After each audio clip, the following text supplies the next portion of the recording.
Quiero ir también a Usías, lo que le sucedió al rey Usías, allí en el capítulo de Segunda de Crónicas 26:16.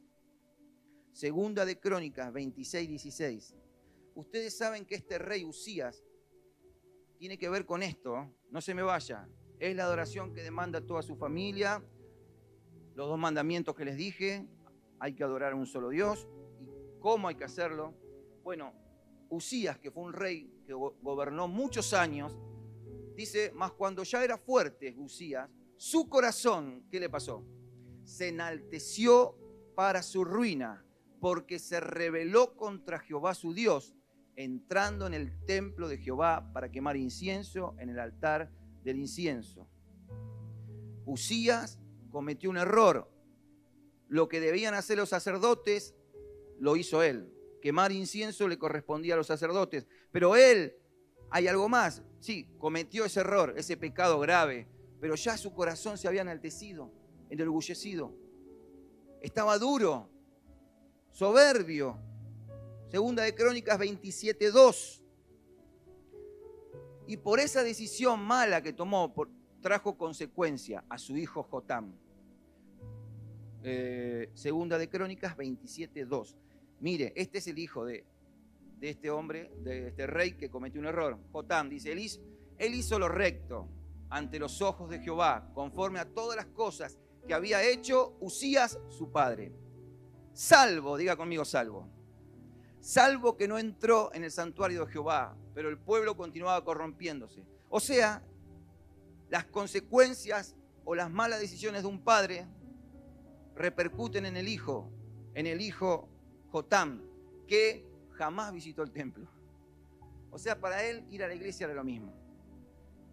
El pecado de papá trajo consecuencia al hijo. El hijo ya no respetaba el lugar de adoración, ya no visitaba el santuario, ya no adoraba, dice, ya, salvo que no entró en el santuario.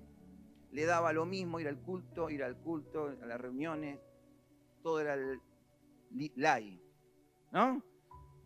Cuando nosotros no adoramos en espíritu y en verdad, nuestros hijos tampoco lo van a hacer.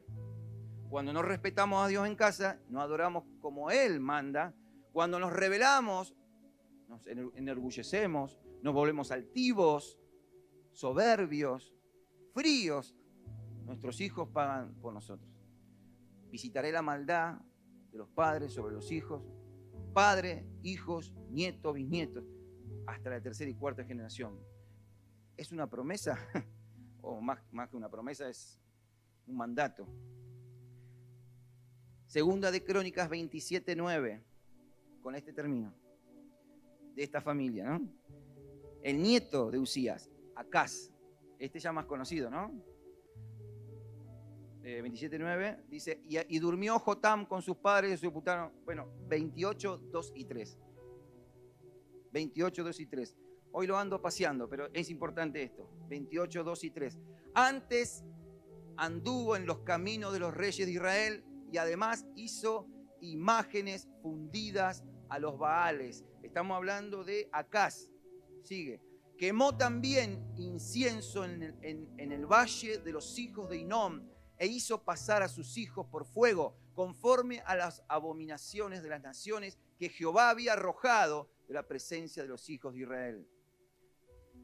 Al dios Amaloc o Moloc, algo así, ¿no? Era el dios al que se le sacrificaban niños, se los quemaban. Eso hizo Acaz, entre otras cosas. Oseas es el nieto del que tomó la mala decisión, Usías, de quemar incienso, de rebelarse, de enorgullecerse, etc. Trajo consecuencias como Dios había dicho en sus mandamientos, ¿sí o no? Y este hombre quemaba niños. Algo abominable para Dios, algo tremendo. Hoy Satanás se mueve de la misma manera, créame. Hoy siguen los asesinatos. Ese es el diablo que se manifiesta de generación en generación. Cuando el pueblo se rebela, cuando alguien se rebela contra Dios. Este hombre, miren cómo termina la descendencia. ¿Cómo terminará la descendencia nuestra cuando nos rebelamos? Si uno comete un pecado, ¿qué hará el otro? ¿Qué hará el que sigue? Cada vez peor, hermano. ¿Sí o no? Cada vez peor. Y los niños, el Señor dijo, vengan, dejar a los niños venir a mí. No se lo impidáis. Los niños son de Cristo, son del Señor. Pero el diablo los destruye.